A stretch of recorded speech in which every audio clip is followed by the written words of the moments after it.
네이버에 나라가 무슨 뜻인가 찾아봤더니 이렇게 돼 있어요. 일정한 영토와 거기에 사는 사람들로 구성되고 주권에 의한 하나의 통치 조직을 갖고 있는 사회 집단. 나라 그러면 국민, 주권, 영토의 세 개의 요소를 필요로 한다. 국민은 이해할 수 있죠. 사람들이니. 영토, 우리가 발붙이고 사는 땅이니까 이해할 수 있어요. 근데 주권이란 말은 국가의 중요한 일들을 결정을 하는데 그 결정을 누가 하냐 그거예요. 국민에게 있다. 우리나라는 그렇게 돼 있어요. 그래서 헌법에 보니까 대한민국의 주권은 국가의 의사를 최종적으로 결정하는 권력은 국민에게서 나온다 이렇게 돼 있어요. 그렇다면 루세 고백을 통해서 이것이 나라라 그러는 거예요. 그러면 룻의 고백을 한번 볼게요. 룻은 뭐라 그런 얘기를 하냐면 어머니의 백성이 나의 백성이 되고 어머니의 백성 내 백성 국민이죠. 어머니의 하나님이 나의 하나님이 되고 주권이에요. 주권. 하나님이 다스린다. 하나님이 결정하신다. 하나님에게 주권이 있고 그 다음에 어머니가 주고 장사되는 땅에 나도 거기 묻히겠습니다. 그 땅, 영토. 룻은 지금 무슨 고백을 했었냐면 내가 누구냐 이거예요. 내가 하나님 나라 백성이라는 거, 하나님 나라에 속한 백성이라는 걸 얘기했어요. 근데 하나님 나라 백성의 주권은 여기 우리 나라가 정하고 있는 것처럼 국민들에게 있지 않고 그 주권은 하나님께 있어요. 그래서 하나님의 자녀는 하나님의 말씀에 따라야만 하나님의 자녀고 하나님의 말씀에 순종해야 하나님의 자녀가 되는 거예요. 여러분이 하나님 나라 사람인지 아닌지 알 수 있는 비결은 하나님 말씀에 내가 순종하는가 하지 않는가에 달려 있어요. 내가 순종하고 있다 지금 그러면 이미 내 안에 하나님 나라는 이루어졌어요. 그러나 지금 내가 예수 그리스도를 믿는다고 하지만 그 하나님 말씀에 순종하지 않고 있다. 그러면 나는 하나님 나라 백성으로서 주권인 하나님의 통치 안 받고 있는 거예요. 하나님 나라에 속하지 않았다면 어디에 속해 있어요?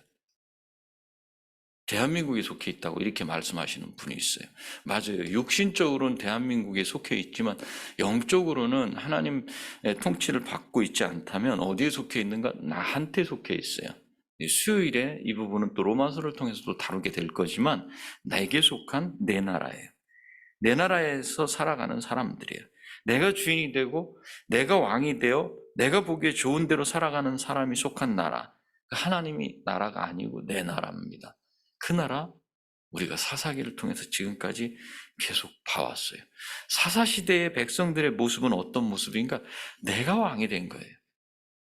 하나님이 계시는데 하나님이 그 가나안 땅에 인도하셨는데 여전히 내가 왕이 된 그 상태를 내 나라인데 그 사람들은 착각하고 있어요. 하나님이 우리의 왕이시고 우리를 다스리신다고 이렇게 착각하고 있어요. 그래서 어떤 일이 벌어지는지 우리가 볼 수 있어요.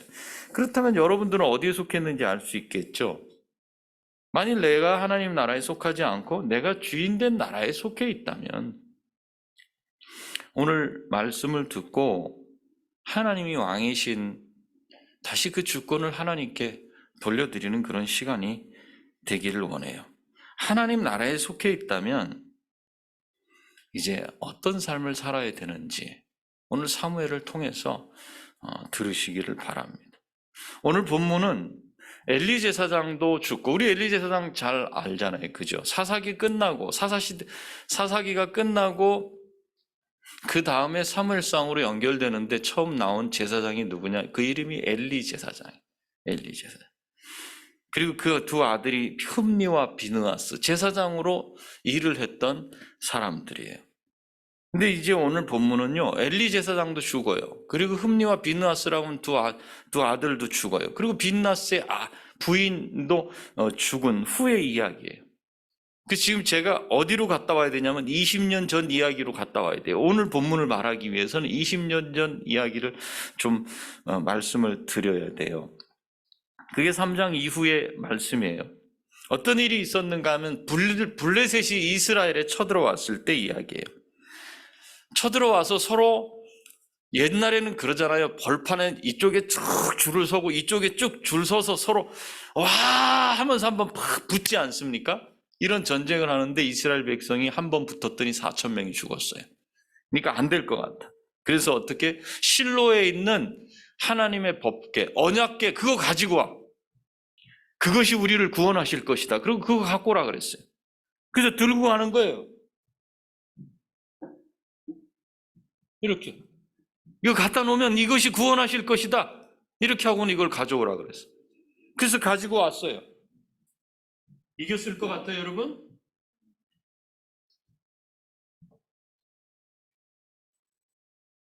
아니라고 고개를 설레설레 쳐요. 그 언약궤 옆에 누가 있었는가? 엘리 제사장의 두 아들 흠니와 비느하스가 거기 있었어요. 그런데 이긴 게 아니라 거기서 3만 명이 죽습니다. 그리고 법궤는 빼앗깁니다. 그리고 흠니와 비느하스가 같은 날 거기서 죽어요. 그리고 그 소식을 엘리 제사장에게 알렸어요. 엘리 제사장이 누구예요? 흠니와 비느하스의 아버지예요. 두 가지를 알렸어요. 하나, 법궤 빼앗겼습니다. 그때까지는 괜찮았어요. 두 번째, 당신의 두 아들 죽었습니다. 그러자 엘리 제사장이 뒤로 넘어지면서 목이 부러져요. 그러고는 죽어요. 하루에 일가족이 다 죽어요. 그리고 비느하스의 부인, 아기를 낳다가 죽습니다. 그러면서 그 아이가 사내 아이가 태어났을 때 그 이름을 이가봇이라고 지어라 이렇게 말을 하고 죽어요. 이가봇 무슨 뜻이냐? 하나님의 영광이 없다. 하나님의 영광이 떠났다. 다른 말로 하나님이 여기는 안 계신다. 가버리셨다. 그것이 하나님께서 3장 13절 14절에서 엘리 가문에 대해서 예언했던 그 이야기가 그대로 전쟁터에서 벌어졌어요. 죽었어요. 그대로. 왜? 하나님을 존중하지 않았기 때문에. 왜? 더 분명하게는 엘리, 아버지인 엘리가 두 아들을 다스리지 않고 통제하지 않았기 때문이라고 성경은 말하고 있어요. 그래서 그렇게 죽습니다. 그렇다면 이 법궤는 빼앗긴 법궤는 어디로 갔어요 지금? 이스라엘에 있어요? 블레셋 지역에 있어요? 그렇죠. 블레셋 지역으로 갔어요. 블레셋 지역에서 이 물건이 도대체 무슨 역할을 하겠어 이게? 거기서 블레셋 지역에서 법궤가 무슨 일을 하는지가 쭉 나와요. 지도상으로 보면 블레셋이 빼앗은 법궤를 2번 지역으로 가지고 내려가요. 3번 지역이죠. 3번 맞습니까? 아스돗이라고 하는 곳으로 가지고 내려가요. 그리고 다곤 신전에 가져다 놨어요. 다곤 신이라 그러면 어떻게 생겼냐면 이 꼬리가 인어인 신이에요. 꼬리가 인이고 투구를 딱 쓰고 있는. 다곤 치면 여러분 인터넷에 바로 나와. 그 신전 앞에다 갖다 놨는데 다음 날 신전에 들어가 봤더니 이 다곤이 고개를 이 법궤 앞에 쿡 쳐박고 마치 절하는 것처럼 그렇게 쳐박아 있어. 그렇게 엎드러져 있는 거야. 그래서 그것을 들어서 올렸어요. 들어서 올려놓고는 왜 이러고 있나고 제자리에 딱 앉혀놨어요. 이렇게. 근데 그 다음날 갔더니 이번에도 또 엎어져 있는데 이번에는 두 손목이 다 잘린 상태로 목도 떨어진 상태로 그렇게 있어. 몸뚱아리만 남아있어. 그 일이 다곤 신전 안에서 벌어졌어요. 누가 한 일이에요 도대체? 지진이 났어요? 저절로 이루어졌어요? 그 일이 벌어졌어요. 신에게는 그 일이 벌어지고 그 지역 사람들에게는 독한 종기가 그 사람들을 쳤다 이렇게 말해요. 독한 종기, 종양이 생기기 시작해서 사람들에게. 그러자 법궤를 야 여기 안 되겠다 옮기자. 그래서 옮긴 데가 가드예요. 가드라고 하는 지역이. 그런데 그곳에서도 이제 어린애부터 어른에 이르기까지 모두가 다 그 종기가 생기도록 만들었어요. 이게 종기가 무슨 뾰루지같이 여드름같이 생기는 게 아니에요. 그 염증이 커져가지고 사람을 죽이기도 하는 그런 게 생겼다는 거예요. 견딜 수 없는 그런 상황. 그러자 이번에는 가드에서 어디로 옮기는가? 또 에그론으로 옮겨요. 이게 블레셋 지역의 법궤를 그들이 가져갔는데 거기서 일어나는 사건이에요. 지금 이 보이는 나무가 무슨 역할을 할 수 있을까 하는데 지금 거기서 일어나는 사건이라는 거예요. 에그론 사람들은 뭐라 그러냐면 법궤를 가져와서 우리와 우리 백성을 죽이려고 한다 이러면서 못 들어오게 하는 거예요. 그러면서 왔던 곳으로 돌려보내게 해달라고 이렇게 간청을 하게 됩니다. 그렇게 요청을 하지만 이미 하나님이 그곳을 또 치셨어요. 그래서 많은 사람이 죽었어요. 많은 사람이 죽고 죽지 않은 사람은 독한 종기, 그 염증, 그것이 생기게 해요. 그러자 이 사람들이 어떻게까지 했냐면 성경의 12절에 보니까 부르짖음이 하늘에 사무쳤더라 이렇게. 하나님이 계시다면 어떤 신이든지 제발 좀 이 고통에서 벗어나게 해주십시오. 이 정도로 고통이 심하게. 이렇게 법궤가 블레셋 지방에 있은 지 7달이 되었을 때, 7개월 동안 그 안에서 그 일이 벌어졌을 때 어떻게 있던 곳으로 이것을 돌려보낼까? 이제 이것을 이 사람들이 이 방법을 강구하기 시작을 한 거예요. 도저히 이 법궤는 여기 있으면 안 되겠다. 이걸로 인해서 우리가 너무나 큰 고통이 있다. 그래서 블레셋 제사장들, 종교 전문가, 그 다음에 자연을 뛰어넘는 그런 신접한 자들 다 불러가지고 의견을 물어보니까 제사 드려야 된다. 제사를 드리고 이제 이스라엘 백성들이 하는 걸 옆에서 본 거예요. 속건제를 드리고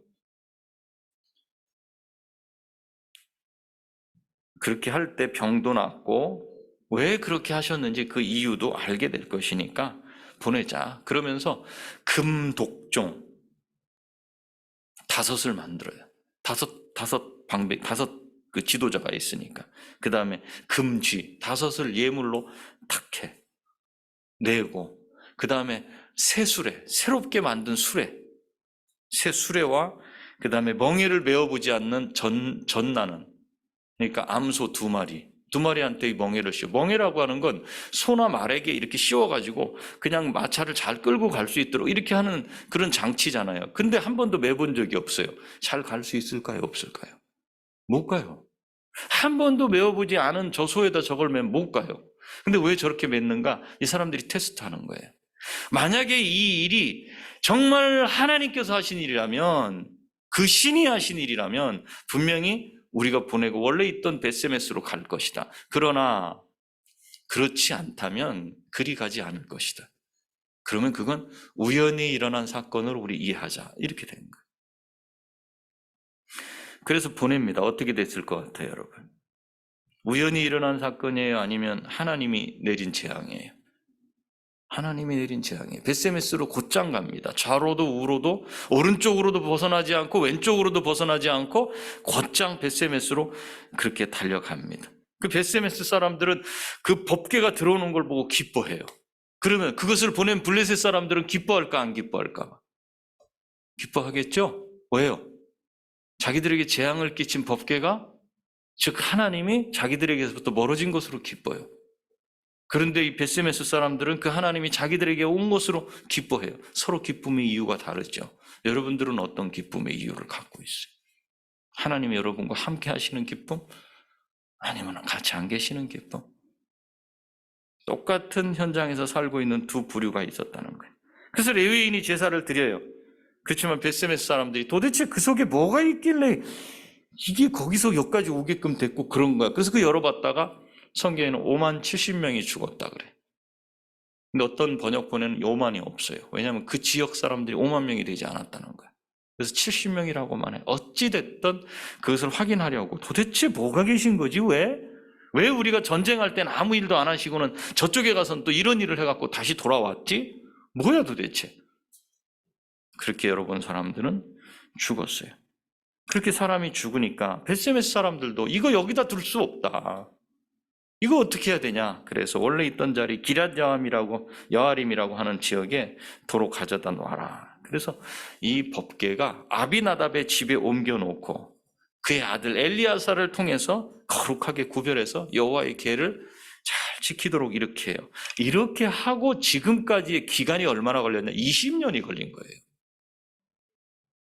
그러니까 전쟁으로 빼앗겼다가 7개월 동안 그 지역을 쑥대밭으로 만들어놔서 이게 다시 돌아왔는데, 그리고 오늘 7장까지 오는데 걸린 시간은 20년. 이게 오늘의 본문의 배경이에요. 아, 법궤가 빼앗겼다. 거기서 일을 했고 왔구나. 근데 이스라엘 백성들은 전쟁터에 그 법궤를 갖다 딱 들이대면은 뭔가 광선이 나가든지 어떻게 해서 그 법궤가 뭔가 일을 구원을 할 거라고 생각했는데 이게 뜻대로 안 됐었구나. 이거를 생각을 하고 오늘 본문을 보셔야 되는 거예요. 이렇게 올해 법궤가 아비나답의 집에 놓여 있게 됐을 때 이제 7장 2절 말씀이 이거예요. 이스라엘 온 족속이 여호와를 사모하니라. 이스라엘 온 족속이 법궤가 좀 우리 안으로 들어왔으면 하는 그런 말을 한 거 아니라, 법궤를 좀 옮겨야 되는데 그런 생각을 한 게 아니라 여호와를 사모하니라. 시간이 얼마나 걸렸는가? 20년이 걸렸어요. 이 말은 무슨 뜻인가 하면, 사모한다는 게 도대체 뭘까? 잘 모를 수 있죠. 이게 3절에서 보충 설명을 해주고 있어요. 3절에 쓰여진 말씀대로 보자면 이제 이 백성들의 마음이 주님께 돌아오고 있었다. 마음이 주님께로 돌아오고 있었다. 법궤가 20년 동안 아비나답의 집에 있는 동안 사무엘의 이름은 성경에 나오지 않아요. 그런데 이제 오늘 이스라엘 온 족속이 여호와를 사모하니라 이 말씀 뒤로 사무엘이 등장하기 시작해. 하나님의 마음과 생각대로 행동하도록 세우신 사무엘은 그 20년 동안 변함없이 하나님 편에 서서 살아왔던 거예요. 이스라엘 온 족속이 여호와를 사모하게 되자 사무엘이 그때 3절에서 이렇게 말하는 거예요. 여러분 성경책 보시면서 한번 읽어줘 보세요. 여기는 지금 3절 쓰지 않았어요. 여러분 3절 시작. 만일 3절 시작.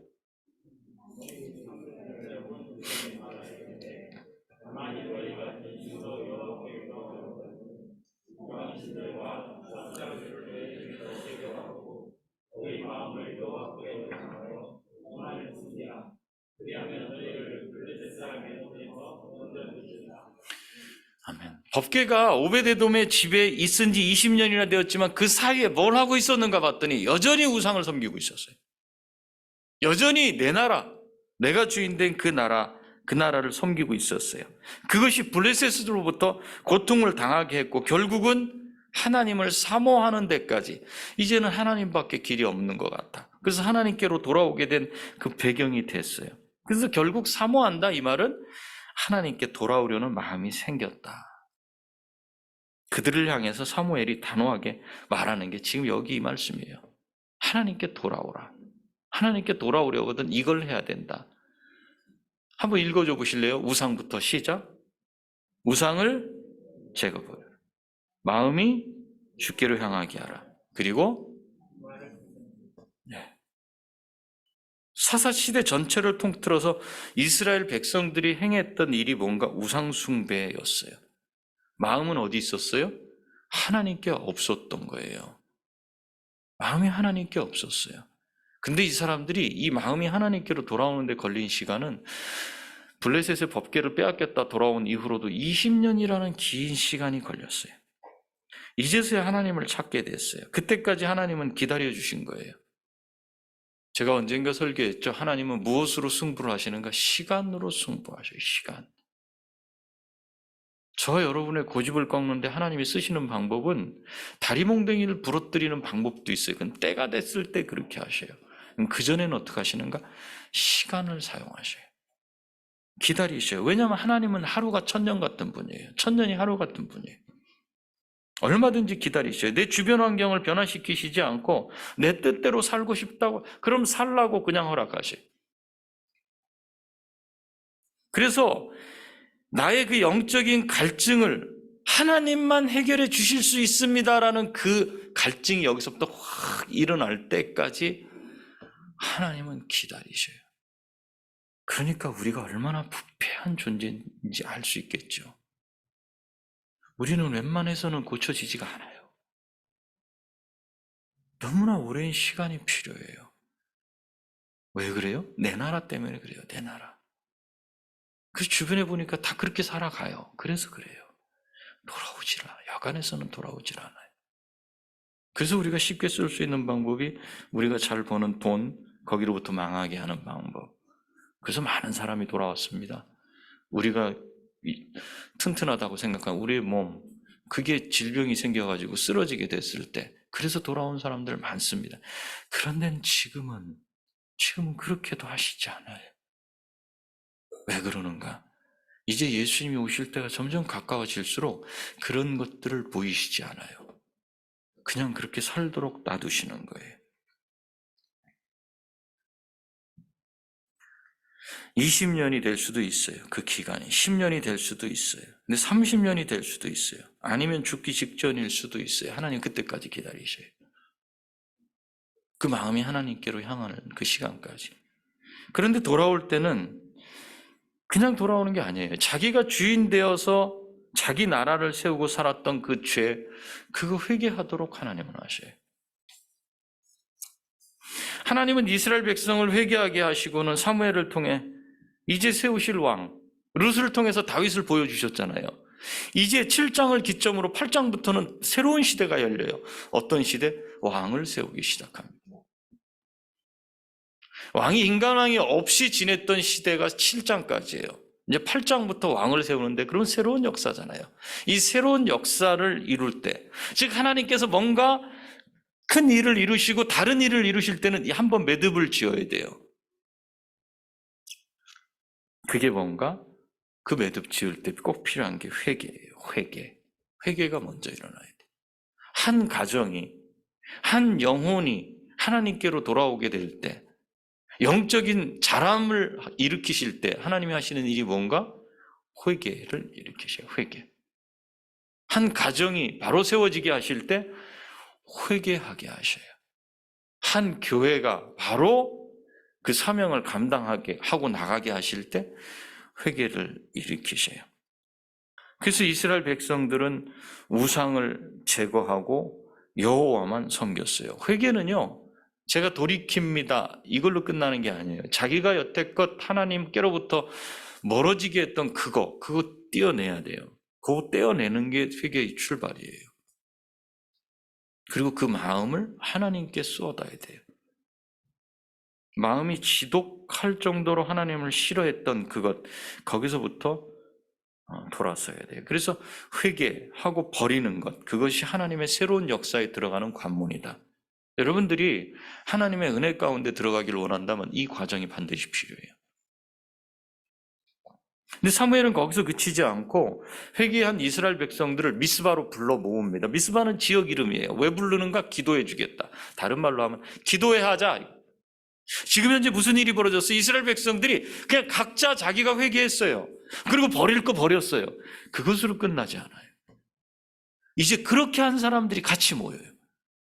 같이 모여서 공동체적으로 하나님 앞에 기도가 들어가는 거예요. 이 사람들이 모여서 어떻게 하는가? 물을 갖다 여호와 앞에 물을 갖다 붓고, 물 붓는 의식은 자기를 씻는다는 의식이에요. 우리가 죄를 깨끗이 씻습니다. 그리고 금식을 합니다. 하루 종일 금식을 합니다. 그리고 하는 말, 이 말을 해야 돼. 우리가 하나님께 죄를 지었습니다. 그전에는 어떻게 했는데? 제가 하나님께 죄 졌어요. 그러니까 이거 떼어내고 저거 떼어내고 하겠습니다. 마음을 주님께로 향하게 하겠습니다. 개인적인 거예요. 다른 사람이 잘 몰라요.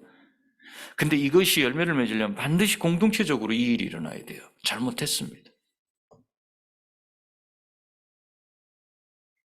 철저히 하나님께 회개가 필요해요. 우리 교회 철저히 하나님께 회개가 필요해요. 하나님을 너무 우습게 알았어요. 이 안에서 벌어졌던 수많은 일들, 그 누가 회개했어요? 여러분 개인적으로 회개했어요? 그게 안 되면 하나님 역사가 일어나질 않아요. 하나님을 너무 우습게 알아버리니까.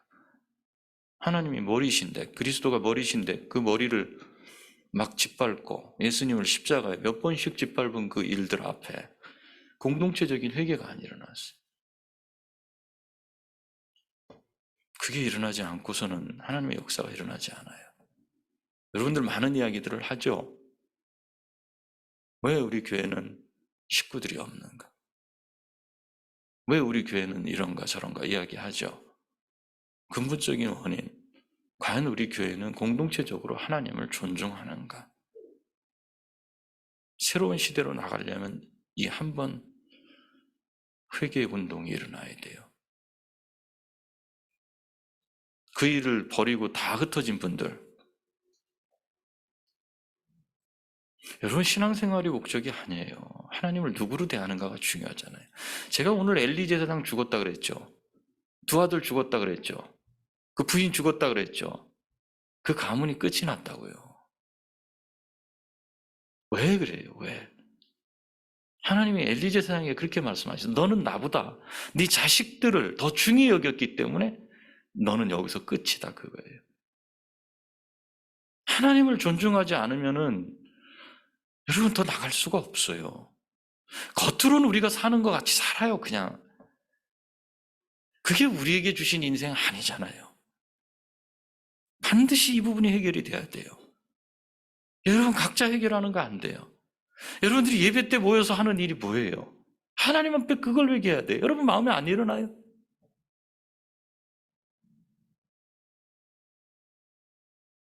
우리가 하나님께 죄를 지었습니다. 하나님은 기다리실 거예요. 앞으로 10년 더 기다리실 수 있어요. 20년 더 기다리실 수 있어요. 지금 깨달으면 지금 회개해야 돼요. 그래야 하나님이 새 역사를 열어주셔요. 왜냐하면 하나님을 우습게 하는 공동체에 하나님이 천하보다 귀한 영혼을 주지 않으십니다. 그 영혼이 여기 들어와서 배울 게 뭐예요? 그 영혼이 그 가정에서 배울 게 뭐고 그 영혼이 그 공동체에서 배울 게 뭐예요? 하나님. 우리가 하나님께 죄를 지었습니다.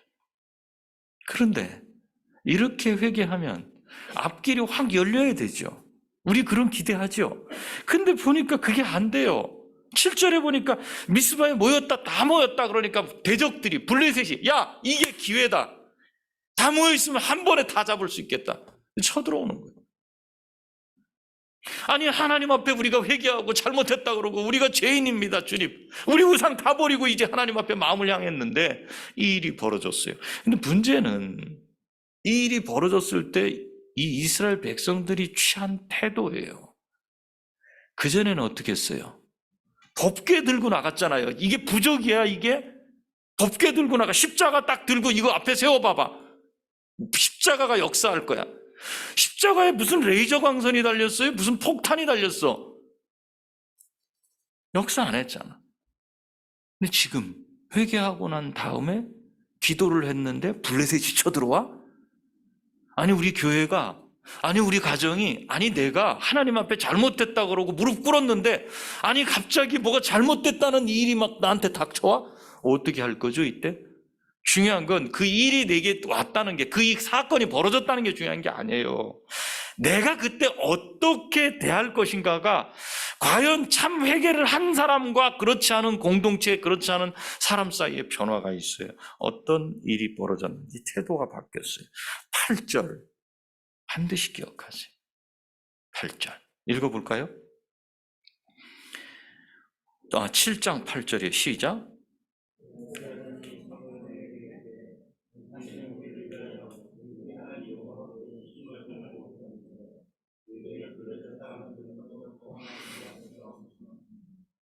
당신의 하나님 여호와께 쉬지 말고 부르짖어 이렇게 말해요? 아니죠. 우리의 하나님으로 바뀌었어요. 호칭이 일단 바뀌었어요. 두 번째, 뭘 하라 그러는 거예요? 쉬지 말고 부르짖어 기도해라. 무슨 뜻이에요? 하나님만 의지하겠습니다. 우리가 하나님만 의지하겠습니다. 태도가 바뀌었어요. 사무엘에게 기도하라고 요청하는 거예요. 할렐루야. 다른 변화 없어요. 사건이 안 일어나요? 나쁜 일이 안 일어나요? 아니요, 그건 중요하지 않아요, 우리에게. 뭐가 중요한가? 그 하나님이 내 하나님이라는 이 고백, 그 하나님이 이 문제를 해결해 달라고 하는 그 기도를 할 수 있는 부르짖어 달라고 하는 그 요청, 그것이 우리에게 중요한 거예요. 언약궤를 앞세워서 전쟁에 나갔던 그 사람들이 이제는 그 두려움, 그들을 향한 두려움이 뭘로 바뀌었어요? 기도로 바뀌었어요. 저 여러분에게도 이 은혜가 임하시기를 축원합니다. 우리에게 생기는 그 일 앞에 어떡하지? 그랬어요, 전에는. 근데 회개하고 하나님 앞에 사로잡히고 나면 그때부터는 뭘로 바뀌는가? 하나님께 부르짖는 거야. 전화하는 거야. 집사님, 나 지금 목사님 제가 이런 문제가 발생됐어요. 띠리리리 문자가 딱 도착해. 그러면 제가 아이고 내가 바쁜데 이런 문자를 보내가지고 이렇게 하시네. 이렇게 해요? 딱 보고 그 사안이 지금인지 뒤로 미뤄야 될지를 보고 다른 거 다 접어놓고 부르짖어 기도하는 거예요. 그러면 하나님이 응답하셔요? 응답하시지 않아요? 여러분과 제가 원하는 결과가 나오지 않을 수 있어요. 그런데 문제는 내가 기도한다. 내가 이제 태도가 바뀌었다는 거예요. 하나님 아니면 안 된다고 내가 마음이 하나님께 향했어요. 사무엘이 어떻게 했어요? 울부짖으며 기도했어요. 그랬더니 어떤 일이 일어났는지 10절에 그날에 여호와께서 블레셋 사람에게 큰 우레를 발하여 그들을 어지럽게 하시니 그들이 이스라엘 앞에 패한지라. 큰 우레, 천둥 소리, 저 하늘에서 우르릉꽝꽝 천둥 소리가 그들 지역에 딱 내린 거예요. 이 사람들이 완전히 혼란스러운 거예요. 이게 뭐야 이래가지고 각자 흩어지는 거예요. 그러니까 이스라엘 백성들이 내려가서 그들을 그냥 물고기 그물에 담듯이 다 담아서 다 해치웠어요. 하나님께 간절히 매달리며 회개할 때 블레셋이 쳐들어왔던 것처럼 우리가 우리 마음의 변화를 받아서 온전히 주님을 의지할 때도 여전히 견디기 어려운 일들 닥칠 수 있다. 그러나 우리가 회개하고 하나님께 마음을 향했을 때는 그것을 대하는 태도가 달라진다. 어떻게 달라져요? 그럼에도 불구하고 하나님께 기도한다. 아멘. 이게 신자의 힘이고 능력이고 저력이에요. 이걸 믿지 않는 사람이 보고서 저 신은 다른 신이네. 이렇게 하는 거예요. 변화된 게 없어요. 왜 대적이 없어진 것도 아니에요. 문제가 해결된 것도 아니에요. 그런데 그들의 태도는 하나님을 향한다. 그럴 때 우리가 상상하지 못할 방법으로 하나님은 우리를 구원하실 줄 믿으시기 바랍니다. 그래서 이렇게 구원하시고 나니까 미스바와 센 지역 사이에 돌을 하나 세웠어요. 그 돌의 이름인 에벤에젤, 도움의 돌. 여기 하나님이 도우셨다. 또는 여기까지 하나님께서 도우셨다. 다른 말로 저와 여러분들의 인생을 뒤돌아봤을 때 한 번도 하나님은 우리에게서 떠나보신 적이 없다. 그걸 여기서 고백하는 거예요. 그것은 동일하게 이제부터 하나님은 어떻게 하시겠다. 나를 도우실 것이다. 그림을 한번 보여줘 보세요. 이 그림. 지금까지 여러분들을 하나님이 도우셨어요. 여기까지 도우셨어요. 끝이 아니라 이후로도 지속적으로 여러분들을 도우실 거라는 그 확신 믿으시기 바랍니다, 여러분. 그리고 미스바에서 전쟁을 치른 후에 하나님께서는 사무엘이 사는 동안은 블레셋이 이스라엘을 침공하지 못하게 했어요. 그리고 사무엘은 지역을 돌아다니면서 순회하면서 그들을 가르쳤어요. 하나님의 말씀으로. 그게 레위인이 했어야 될 일이었어요. 그래서 주변에 있는 아모리 족속들도 그들에게 쳐들어오지 않았었다. 이렇게 성경은 말씀하고 있어요. 말씀을 맺겠습니다. 사무엘은 사사시대 어둠 가운데서도 빛을 밝히는 한 사람, 하나님이 세우신 한 사람이라고 그랬어요. 사무엘 한 사람은 흔들리지 않고 그 자리에 있었어요. 하나님의 말씀을 굳게 잡고 그에게 맡기신 자리, 그 일에 헌신하고 있었어요. 이스라엘 백성들이 회개하지 않고 각자가 원하는 대로 살았던 20년 동안도 그 상황에서 자랐다고요, 사무엘이. 근데 그는 흔들리지 않고 이스라엘 백성들이 엉망으로 살아가는 그때도 그 마음이 그들의 동요돼서 거기에 가거나 그 자리를 떠나거나 하지 않고 기다렸어요. 왜요? 하나님께서 기다리셨기 때문에 그래요. 하나님께서. 그래서 그들의 마음이 변화를 받아서 하나님께로 돌아오려는 그때가 딱 포착이 됐어요. 그때 사무엘은 그 기회를 놓치지 않고 회개하게 하고 금식하게 하고 그걸 기도로 연결시켰어요. 그리고 그 은혜의 자리에 불어닥친 그 시험, 블레셋이라는 그 시험을 하나님께 기도함으로 다 해결했어요. 그걸 거기 있는 사람은 다 경험했어요.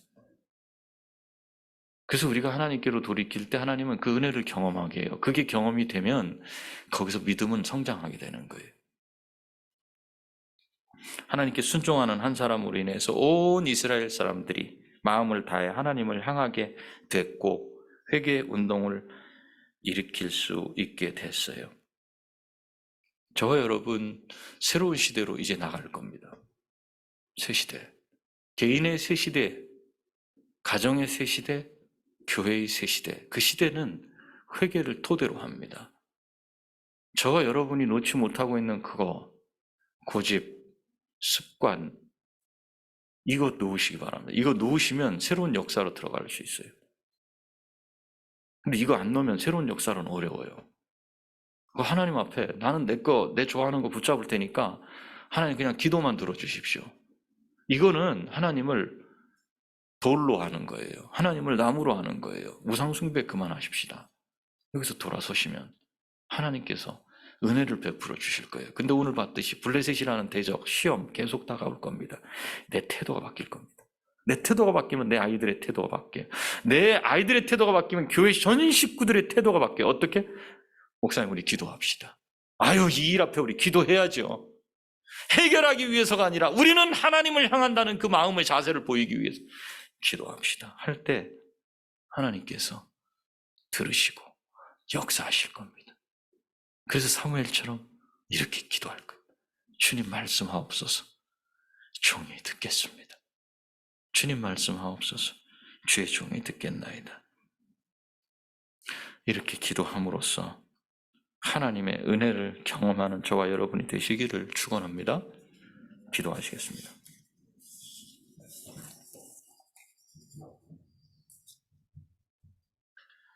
내가 회개하고 돌아설 때 내가 바뀝니다. 내가 바뀌면 내가 하나님의 사람을 세우는 사무엘처럼 역할을 할 수 있습니다. 나 혼자의 신앙으로 끝나는 게 아니라 다른 사람을 세우는 자가 돼야 됩니다. 이 시간 주님 저를 사용하여 주옵소서. 제가 주의 말씀을 듣겠습니다. 그리고 저에게 있던 악한 거, 나쁜 습관, 못된 고집, 주님 이 시간부로 주님 앞에 놓고 주님을 따르겠습니다. 주님, 제가 잘못했습니다. 저를 고쳐주옵소서. 이 시간 우리 기도하겠습니다. 기도하시겠습니다.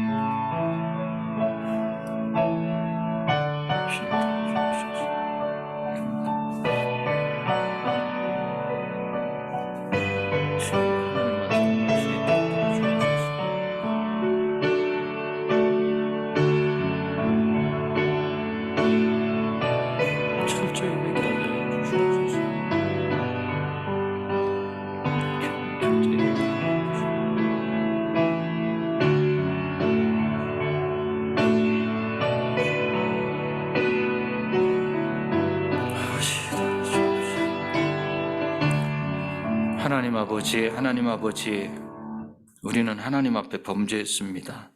하나님의 교회를 우습게 알고 머리 대신 그리스도를 수없이 많이 짓밟았습니다.